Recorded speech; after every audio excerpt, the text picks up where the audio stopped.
Papakain nga muna tayo ngayon mga par ng mga Dragon Balls. Mga Max Balls pala mga par. Talagang paborito ng mga PC natin yan, kaya pagpipestahan talaga nila yan. At sobrang dali nga lang gumawa niyan mga par. Kailangan nga lang natin ng Max Growth Fish Pudding at Max Growth Probiotic. Magsalin nga lang tayo ng tamang dami ng powder mga par na kaya natin ipaubos. At rekta na nga lagay ng probiotic mga par at tansya-tansya na nga lang. Ang kailangan nga lang natin ay mabasa tong powder at mapalapot natin siya. Kung nakulangan ka sa probiotic ay pwede pa din naman natin yung dagdagan mga par.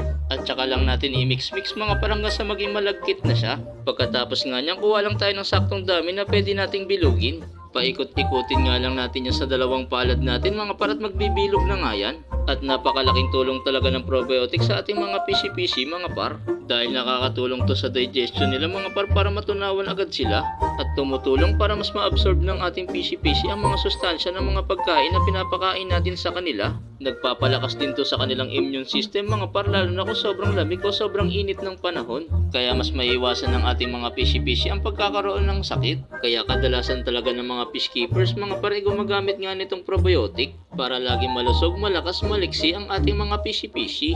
Kaya happy peacekeeping!